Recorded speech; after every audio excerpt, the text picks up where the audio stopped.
आपण पाहत आहात जनता न्यूज मराठी। माणगाव तालुक्यात यंदाची वटपौर्णिमा शहरी तसेच ग्रामीण भागात मोठ्या भक्तिभावाने आणि पारंपरिक पद्धतीने साजरी करण्यात आली। सकाळपासूनच महिलांनी पारंपरिक वेशभूषा परिधान करून पूजेचे साहित्य घेऊन वडाच्या झाडाखाली गर्दी केली होती। अखंड सौभाग्य, पतीचे दीर्घायुष्य आणि कुटुंबाच्या सुख समृद्धीसाठी महिलांनी वडाच्या झाडाची विधिवत पूजा करून 7 फेऱ्या मारल्या। 7 जन्मी हाच पती लाभो अशी मनोभावे प्रार्थना करत धार्मिक विधी पार पाडण्यात आले।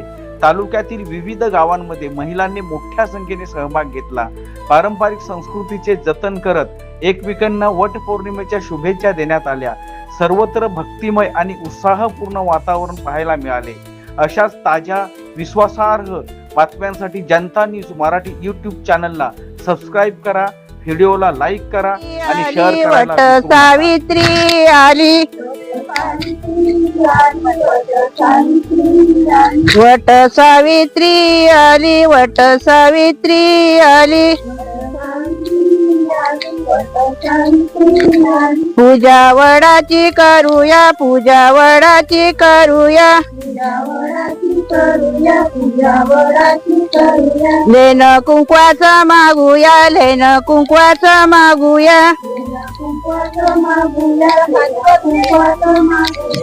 पूजा वडाची करूया, पूजा वडाची करूया,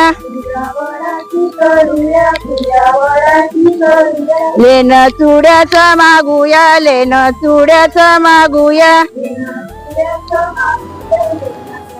आज वटसावित्रीचा जो उत्सव आहे तो महिलांचा खूप भाग्याचा दिवस असतो।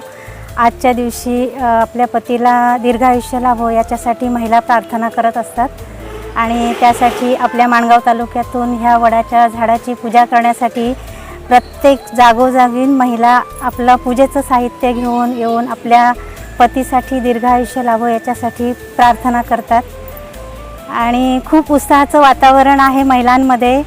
त्यांना खूप हौस असते एखाद्या सणाची की आपण त्या सणासाठी बाहेर पडावं, काहीतरी करावं। तर हे जे वटसावित्रीचं पूजन आहे त्याच्यासाठी महिला खूप उत्साहाने बाहेर पडलेल्या आहेत।